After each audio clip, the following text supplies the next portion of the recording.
cliffhangers, red herrings, misdirects. You left the friendly confines of your local prison, and now I gotta go catch you. Generational differences you get. Sam, how would you say being a parent helped drive this connection and this role to David?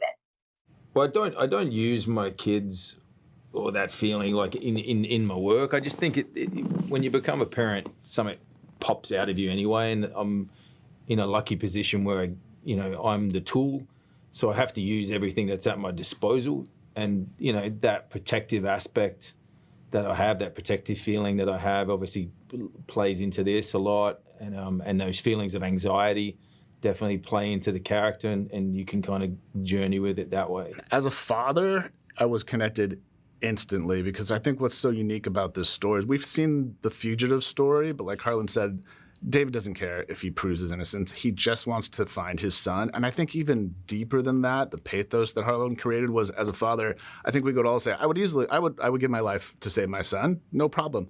What would be truly terrifying is to not be able to do that, to not be able to save the son. And I think there's a line early on where David Burrows says a father's job is to protect his son, and I didn't do that. And I think that pathos and that hope that Harlan created of what if you actually could fix a situation you thought was unfixable is so powerful. I think it's the beating heart of the show. Britt, your character Rachel is David's ride or die. I want to know what it was like working with Sam as a screen partner in this. Well, I knew Sam and I were going to get along when I looked up his IMDb page and noticed that we had the same birthday. And I was like, birthday buddies, we're obviously going to have a great time. We got to celebrate our birthday on set together, which was great.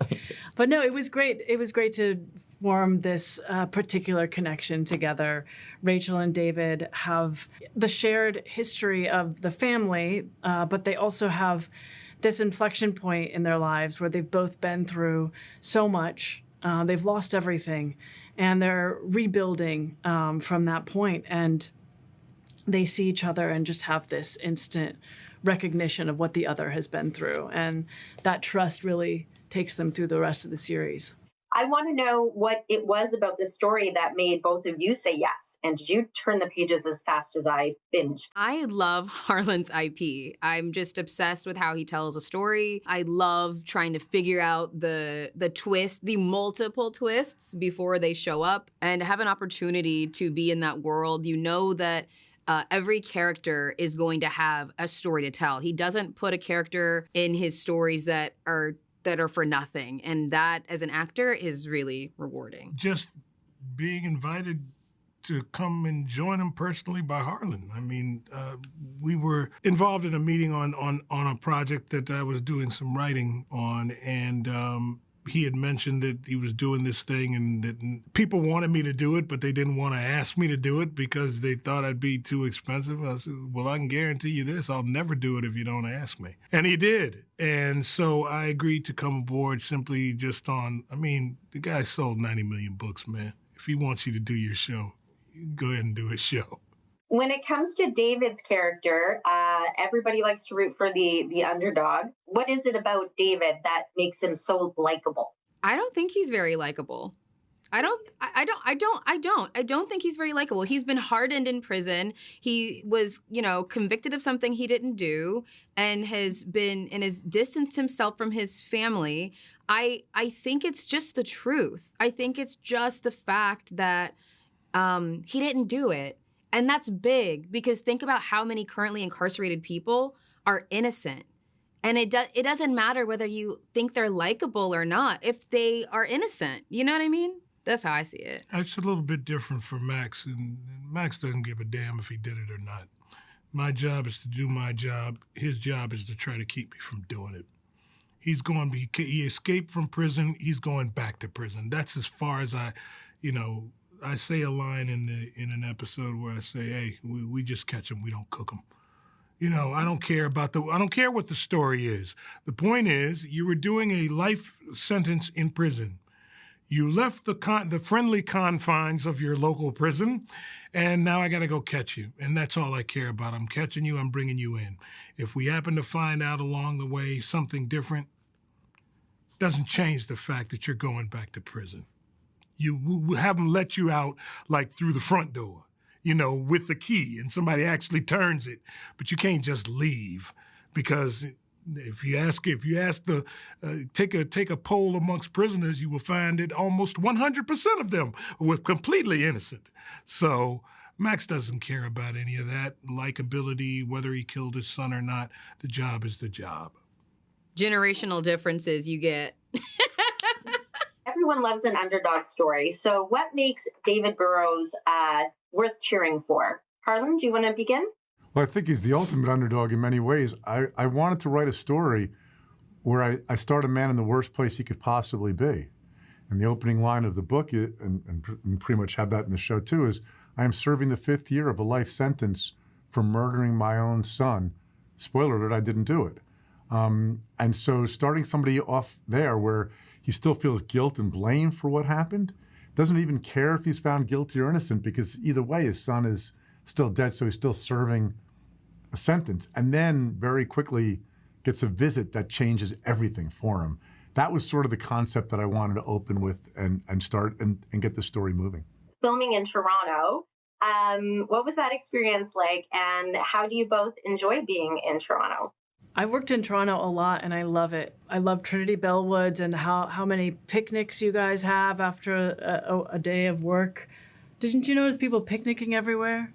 I feel like it's a very joyful thing. Yeah, it was great. We were there for 4 or 5 months. Yeah. So that's a good stint of time to be in a city. Yeah. And we got a lot of time to explore. I remember my kids went to the summer programs up at the universities. They had a great time there. And yeah, it's an interesting place. It reminds me a lot of Sydney in Australia, where I grew up. It has that same kind of, there's an ease about it, even though it's a big city. It's very friendly. Yeah. Yeah, my family came up to visit from New York, my stepkids and my husband, and Erin Richards' family, she had a little one. We all went to the aquarium. We went to Toronto Island, and we went to that amazing amusement park that's built out of wood. Yeah. So it was amazing. Toronto's the best. Canada's Wonderland, is that what it was? Yes. Yeah. That's the one. Baller. Love Toronto. I literally, if it didn't snow there, I would have just stayed. I would have moved there. Toronto in the spring and summer is chef's kiss, the best food. We went to Carabana. I had a blast. It's so multicultural. It's similar to New York. I loved it. I learned something. You ever hear somebody say, "How do you spell that?" And then the response is, "It's just like it sounds." Well, Toronto is not spelled just like how it sounds, because the actual spelling for Toronto is Tronno. Toronto. No, Toronto. Tronno. Toronto.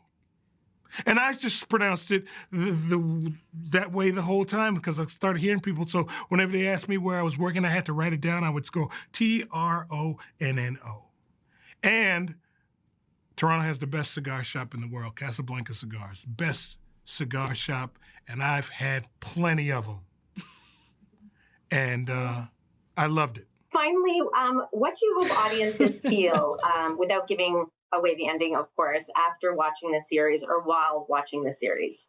Well, look, there's obviously a lot of twists and turns and cliffhangers, red herrings, misdirects. That's all part of the Harlan Coben experience. But essentially, we wanted a story that had hope at the end of it. That's the propulsion that drives this story, that maybe there's a hope that he will find his son, and that his son isn't dead, and that he's not David's, the character's not actually at fault.